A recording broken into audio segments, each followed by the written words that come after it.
na naman. Magluluto tayo ng rice.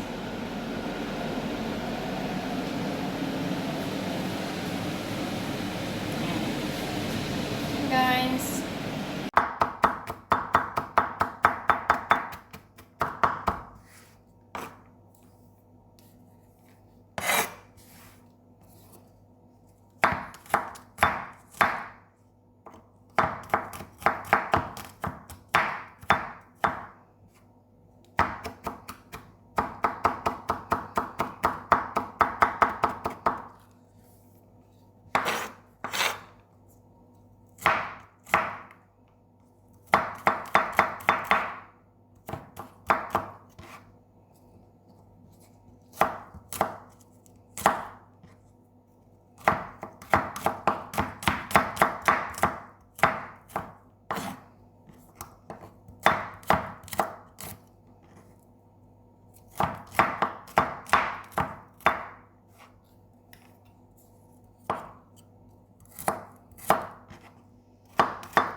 Yan na guys, ang bawang, pinirito ko.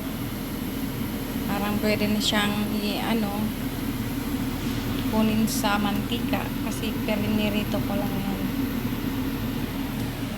Ito, nabigan na natin yung rice natin. Para sa Chinese rice natin guys.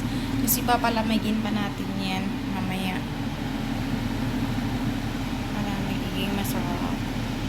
And pagkatapos na maluto, nilagay ko dyan muna para pinalamig. Tinapat ko sa may aircon namin. Yan. Tapos, isusunod ko ng lutuin yung yan, isunod ko na lutuin yung mga gulay-gulay natin. Then, naluto yung kanin. Kasi, pagkaluto nyan, isusunod din natin ilagay yung kanin ulit. Pero wala ito guys ha. Ayaw ni boss ng may itlog na ngayon.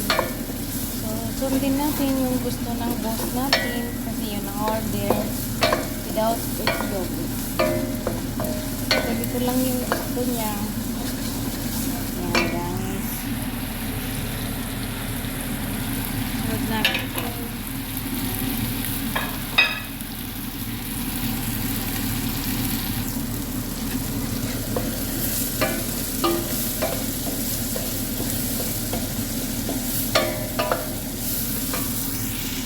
Powder, chili powder, chili flakes, syempre asim di yan mawawala, at saka paminta.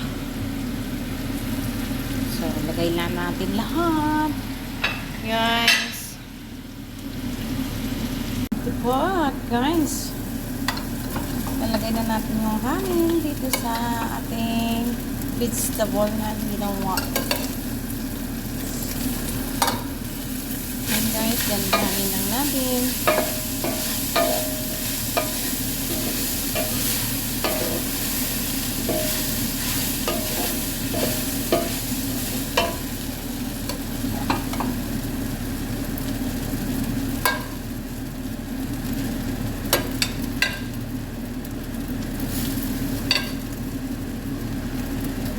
Reason pala guys, bakit ko siya pinalamig sa may aircon? Kasi para hindi siya malata masyado yung kanin natin. So, kailangan malamig talaga yung kanin na ilalagay natin dito.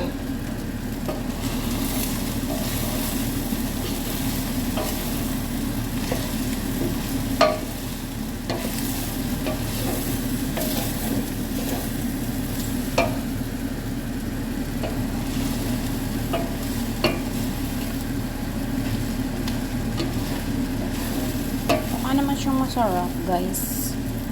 Ito lang itlog. Pero magluluto ako ng itlog para sa akin. Kasi gusto ko may itlog. Ang kakainin ko. Halo ko na lang dito mamaya.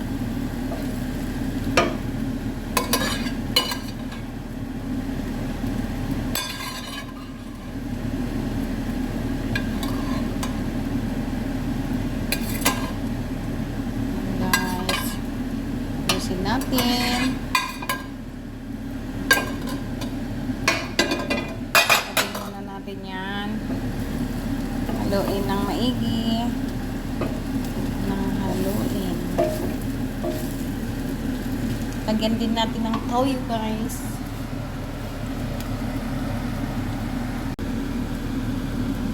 Lagyan natin ng toyo. Ang konting toyo para sabihin ano naman.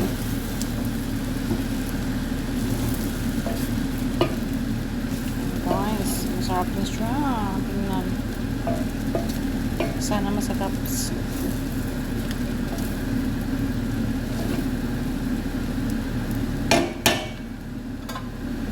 Tikman natin.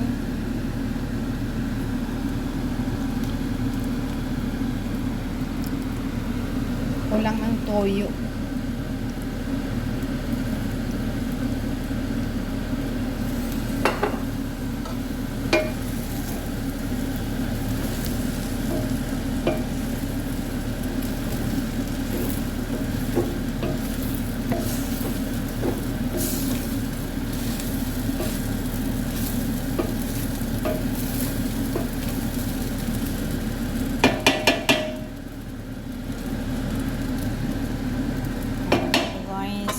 Luto na.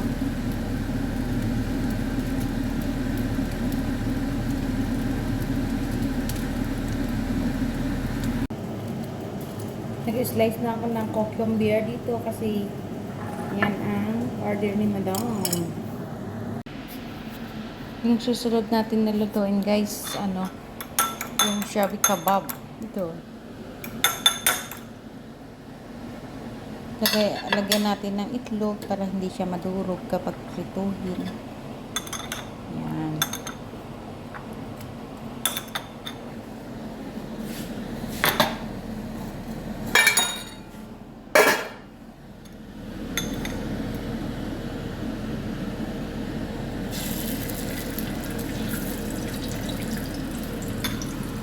Yan, guys. Luto na ang tawag niyan ay chami kebab. Lutong Pakistan. Parang meatloaf sa atin. Yun na, guys. Prepare na sila lahat. Handa na yung pagkain. Tara, tawagin natin sila para kakain. Bye guys. Thank you for sharing. Thank you sa panonood, for watching. Bye!